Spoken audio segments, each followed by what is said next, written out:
Saya pernah mendapati beberapa tahun lalu ada seorang kaya raya ketika banyak saham yang rontok, ketika ada satu fenomena ekonomi apa saya lupa, itu saham-saham itu pada rontok semuanya.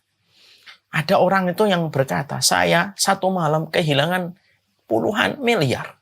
Dalam satu malam saja, dia cerita di sebuah TV nasional. Saya kehilangan puluhan miliar dalam satu malam ketika saham itu pada turun drastis semuanya. Dan itu mudah bagi Allah. Bagi Allah itu mudah. Bagi Allah itu kecil, kun fayakun, jadi maka dijadikan itu menjadi terbalik. Dan Allah yang akan kemudian memperlihatkan lahu ma fis samawati wa ma fil ardi. Yang memiliki semua kekayaan adalah Allah. Ini pula yang menjadikan kita harusnya tenang. Karena apa? Karena kita betul-betul telah bersandar kepada Zat yang Maha Kaya, yang memiliki langit dan bumi. Makanya sudah pernah saya sampaikan, bukan? Ada seorang pedagang di Timur Tengah, di Afrika itu. Lebih tepatnya, dia dagang buah ya. Gerobaknya gerobak kayu. Gerobaknya gerobak kayu. Kemudian ada tulisan pada gerobak kayu itu. Kaifa akhafu minal faqr wa ana Abdul Ghani. Gimana saya itu takut miskin kalau saya adalah hamba yang... kalau saya adalah hamba dari Zat yang Maha Kaya. Dan kekayaan Allah itu kekayaan yang absolut. Lahu ma fis samawati wa ma fil ardi. Masya Allah. Jadi Allah ingin menegaskan, sudah tidak tidur. Allah mboten sare, Allah tidak tidur, Allah tidak ngantuk.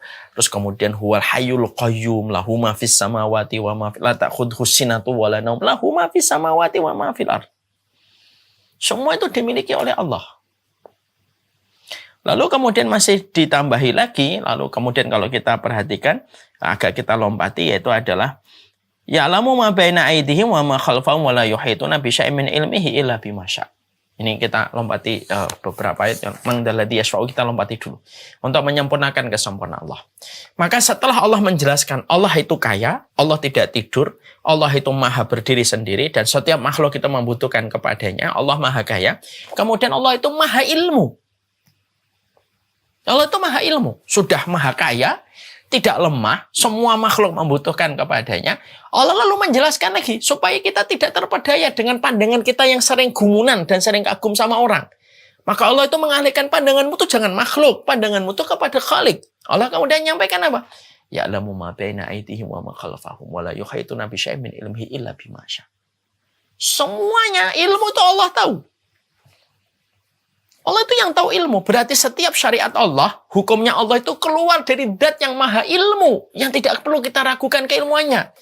Makanya jangan sombong. Lalu kemudian kita ujuk-ujuk datang menjadi makhluknya. Bermula dari setetes air yang hina. Kemudian kita mengomentari syariatnya Allah dengan mengatakan, wah ini tidak cocok nih. Ya salam. Ini orang ini baca ayat kursi enggak sih? Ini kan kemudian dijelaskan oleh Allah. Wala yuhituna bi syai'in min ilmihi illa bima syaa'. Yang diceritakan kepada kita itu dikit dan sesungguhnya syariat Allah itu begitu sempurna karena lahir dari Zat yang maha ilmu.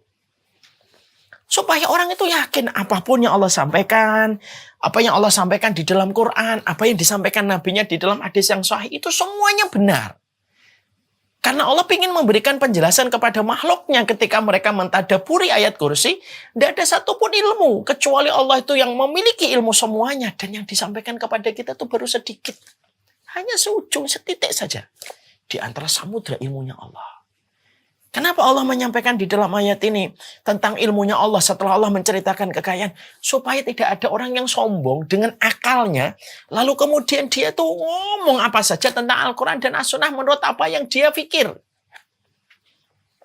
Wah menurut saya begini. Ada orang yang, Masya Allah itu, ada orang yang suka ngomong, saya tuh mengkritik Muslim yang gini. Supaya mereka tidak jumud. Padahal hidupnya dia juga berantakan. Jadi ini yang menjadikan kita harus paham. Allah itu menegaskan sifatnya supaya kita mengambil konsekuensi setelah kita membaca ayat ini. Lalu mengambil komitmen yang kita peroleh dari ayat ini. Jadi kalau kemudian kamu meyakini lahu ma fis samawati wa ma fil ard. Allah itu yang memiliki langit dan bumi. Allah yang memiliki langit dan bumi. Lalu kemudian kita masih ada yang menyombongkan harta kita. Berarti dia tidak mentadaburi ayat kursi. Kalau Allah sudah mengatakan bahwasanya ilmunya Allah begitu luasnya, lalu kemudian masih ada orang yang mengomentari ayat Allah itu, ini kurang cocok, ini kurang relevan gitu. Maka dia tidak mentadaburi ayat kursi. Ilmunya Allah itu luas. Dan tidak mungkin salah ketika Allah sudah menyampaikan kepada kita. Ketika Allah sudah menyampaikan kepada kita. Semua ilmu itu tidak ada yang tertutup bagi Allah. Ya'lamu ma baina aydihim wa ma khalfahum wa la yuhituna bi syai'in min ilmihi illa bima syaa'. Sudah apa lagi yang kita bisa lakukan? Gak ada. Minta ilmu itu minta sama Allah. Jadi semuanya itu kita sudah betul-betul ibaratnya ketika kita berdiri di hadapan ayat ini. Itu betul-betul semuanya itu sudah menjelaskan tentang keagungan Allah yang kamu sembah. Dan kamu harus bangga dan beruntung ketika kita menyembah kepada Allah. Makanya tidak ada hal yang paling menguntungkan kita kecuali kita telah beriman kepada Allah yang berhak disembah dan sholawat kita kepada Nabi yang telah mengajarkan ini kepada kita sampai kita mengenal Rabb yang kita sembah. Sehingga ketika seorang hamba, dia bersandar kepada Allah yang maha kuat, yang setiap makhluk membutuhkan, dia maha berdiri, lalu kemudian tidak ngantuk, tidak tidur, maha kaya, maha ilmu. Maka kita tidak perlu khawatir pada kehidupan kita kalau kita bersandar sama Allah. Tenang kita. Masalah harta kita minta sama Dat yang menguasai langit dan bumi. Masalah ilmu, maka kita yakin bahwasanya syariat Allah itu untuk memberikan petunjuk pada kehidupan kita. Dan Allah tidak berniat untuk menjerumuskan kita kepada kerusakan. Dan itu, Masya Allah itu agung betul. Lalu sebelum ya'lamu ma baina aydihim, kita kembali lagi. Man dalladzi yashfa'u indahu illa bi'idzni. Siapa yang memberi syafaat kecuali dengan izinnya? Artinya bahwasanya setingkat Rasulullah SAW yang kelak akan memberikan syafaat itu pun menunggu izin dari Allah ketika akan memberikan syafaat kepada umatnya.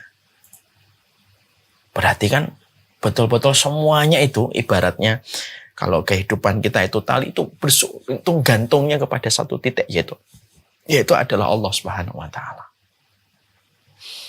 Sampai orang tuamu, anakmu yang akan memberikan syafaat, Quran yang akan memberikan syafaat, puasa yang akan memberikan syafaat itu nunggu dulu izin dari Allah.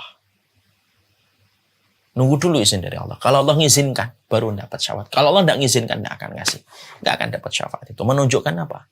Urusan akhirat pun sangat membutuhkan. Semua itu izin dari Allah Subhanahu wa taala. Masya Allah. Ya Allah, ya Rabb. Semoga Allah jaga hati kita dalam keimanan yang benar kepada Allah. Maka kemudian dikatakan, wasi'a kursiyyuhus samawati wal ardh wa la ya'uduhu hifdhuhuma wa huwal aliyyul azim. Dan kemudian Allah tidak pernah merasa berat di dalam mengurusnya dan ada diceritakan tentang kursi. Kursi itu tempat kakinya Allah. Ya, tentunya bumi alam semesta ini kemudian kalau dibandingkan dengan kursinya Allah maka sesungguhnya kayak cincin di antara padang pasir itu. Saking besarnya kursinya Allah Subhanahu wa taala. Dan kita bisa membayangkan bagaimana kita ini di hadapan Allah, Rabb yang paling berhak disembah. Siapapun yang berperang dengan Allah tidak akan pernah beruntung dunia dan akhiratnya. Siapapun yang bermaksiat kepada Allah, siapapun yang berbuat dosa kepada Allah, maka betul kata Umar bin Khattab, jangan lihat dosanya. Tapi lihat kepada siapa kamu berbuat dosa itu ketika melakukan kemaksiatan. Kamu berhadapan dengan Dat yang maha besar. Wasi'a kursiyyuhus samawati wal ardh. Kursinya itu meliputi langit dan bumi. Itu baru kursinya. Tempat kakinya. Meliputi semua langit dan di bumi. Wala ya'uduhu hifdhuhuma wa huwal aliyyul azim. Dan Allah tidak pernah merasa kerepotan untuk mengurus semuanya. Allah yang maha tinggi dan Allah yang maha agung. Masya Allah. Ini loh yang sering kita lupa. Jangan membaca Quran dengan tilawah sukaro. Tilawah sukaro itu apa? Baca tapi mabuk. Gak ngerti apa yang dia baca. tidak mentadaburi maknanya, tidak membedah bagaimana tafsirnya, tidak membedah bagaimana ilmunya yang disampaikan Rasul. Ya akhirnya kita kayak orang mabuk. Mungkin kita tidak minum alkohol, tapi kemudian kita sama kayak orang yang mabuk walaupun nggak minum alkohol. Ketika kita membacanya tidak mengetahui artinya. Orang yang membaca ayat kursi dituntut dia. Bagaimana dia itu memahami, membacanya, menghafalnya, mengetahui maknanya. Lalu mentadaburi maknanya itu. Lalu beramal sesuai dengan konsekuensi yang ada pada ayat itu. Kalau Allah memerintahkan kamu jangan ada yang kamu sembah kecuali yang paling berat adalah Allah. Ya sudah, murnikan ibadah kita dari kesyirikan, kekufuran hanya kepada Allah. Ketika kamu tolak takhudhu sinatu wala naum, jangan pernah kamu merasa bahwasanya rezekimu salah takaran. Jangan pernah kamu merasa orang yang mendolimi kamu kemudian dia bisa skip dari pengamatan Allah. Enggak. Jangan pernah kamu merasa ketika kamu di balik-balik tirai yang kemudian kamu sembunyikan, kamu bisa menyembuhkan dosa. Enggak bisa. Lahu ma fis samawati wa ma fil ard. Dia menguasai apa yang ada di langit dan di bumi, menjadikan kita tenang ketika bersandar kepada Zat yang Maha Kaya. Man dzalladzi yashfa'u indahu illa bi'idnih. Siapa yang bisa memberikan syafaat kecuali dengan izinnya? Kita betul-betul beriman supaya kita bisa mendapatkan izinnya Allah ketika Rasulullah memberikan syafaat kepada umatnya. Ya. Ya'lamu ma baina aydihim wa ma khalfahum. Semua diketahui oleh Allah ilmunya. Berarti semua syariat Allah itu tidak ada yang salah. Yang salah itu pikiranmu yang terlalu sombong, suka mengukur syariat Allah dengan akalmu yang cuma sejengkal. Saya paling kemudian bingung sama orang yang mengaku dirinya muslim, lalu kemudian ketika bicara tentang syariat Allah, dia mengatakan, ya menurut seakal saya, menurut pemikiran saya. Loh, pemikiranmu itu segede apa? Padahal Allah mengatakan, ya'lamu ma baina aydihim wa ma khalfahum. Semuanya itu Allah tahu. Semuanya Allah tahu. Loh, kok kita kemudian dengan sombong mengatakan apa yang Allah syariatkan, yang datang dari Zat yang Maha berilmu, lalu kita ukur dengan akal kita yang hanya sejengkal dan mengatakan, kalau menurut pemikiran saya, loh, pemikiranmu itu segede apa manusia? Ya. Wasi'a kursiyyus samawati wal ardi wa la ya'uduhu hifdzuhuma wa huwal aliyyul azim. Ya, Masya Allah. Inilah yang kemudian menjadikan kita memahami. Makanya kalau kemudian kita paham semacam ini, maka kita akan membaca ayat kursinya itu penuh dengan rasa makna. Jadi aja, Allahu la ilaha illa huwal hayyul qayyum la ta'khudhuhu. Anak saya yang baru 5 tahun juga hafal ayat kursi. Apakah kita grade-nya sama dengan anak kita yang belum sempurna akalnya ketika baca ayat kursi? Tentunya kan tidak. Ada makna yang sangat dalam pada ayat kursi. Makanya tidak main-main. Sampai dikatakan, inna likulli syai'in sanamun wa sanamul Qur'an suratul Baqarah fiha ayatul kursil a'zam. Sesungguhnya sampai dikatakan, sesungguhnya segala sesuatu itu ada tiangnya. Dan tiangnya Al-Quran itu surat Al-Baqarah. Di dalam surat Al-Baqarah itu ayat kursi. Lalu sampai setan pun tidak berkutik ketika sudah berhadapan dengan orang yang membaca ayat kursi. Sesering apa kita baca ayat kursi, seberapa besar kita memahami, dan seberapa kuat kita mengamalkan konsekuensinya. Disitulah nanti kita akan mendapatkan surga kalau pertanyaan-pertanyaan itu terjawab.